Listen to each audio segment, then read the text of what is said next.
বীরভূম জেলার এই আটলা গ্রাম এক ভারতীয় হিন্দু সাধক ও তান্ত্রিকের জন্মস্থান।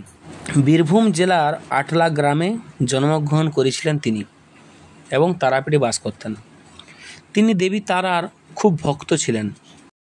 দেবী তারাকে বড় মা বলে ডাকতেন। মন্দিরের কাছে শ্মশান ঘাটে সাধনা করতেন তিনি। বামাখ্যাপা ছোটবেলায় গৃহত্যাগ করে তিনি কৈলাসপতি বাবা নামে এক সন্ন্যাসীর শিষ্যত্ব গ্রহণ করেন। কৈলাসপতি বাবা তারাপীঠে থাকতেন। বামাখ্যাপা তারাপীঠেই দ্বারকা নদের তীরে যোগ এবং তন্ত্র সাধনা করেন।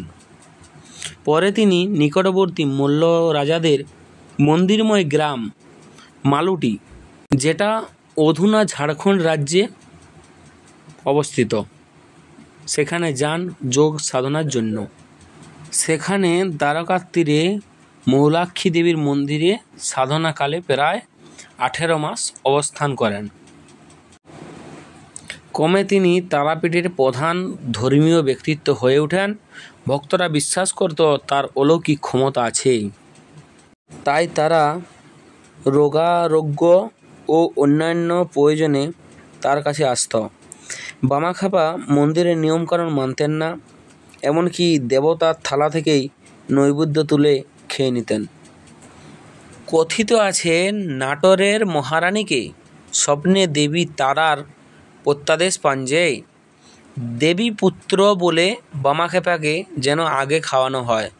তারপর থেকে মন্দিরে পুজোর আগেই বামাখ্যাপাকে নৈবেদ্য প্রদান এবং তাকে অবাধে মন্দিরে বিচরণ করতে দেওয়া হতো।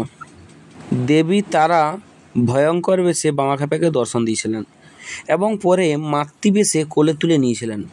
তারাপীঠ শ্মশানে ও দুমকা জেলার মালুটি গ্রামে তার স্থিতি মন্দির আছে। আজ আমরা জানলাম মহামাতৃসাধক বামাখ্যাপার সম্বন্ধে 2-4 কথা। পরবর্তী ভিডিওতে আমরা তুলে ধরব মা তারার সম্বন্ধে কিছু বিস্তারিত আলোচনা। আজ এই পর্যন্তই। সকলকে বলবো রুদ্র কি দুনিয়ার এই ক্ষুদ্র প্রয়াস আপনারা পাশে থাকুন।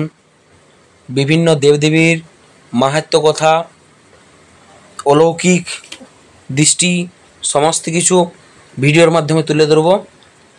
সকলে ভালো থাকুন, সুস্থ থাকুন, রুদ্র কি দুনিয়ার পাশে থাকুন। ধন্যবাদ।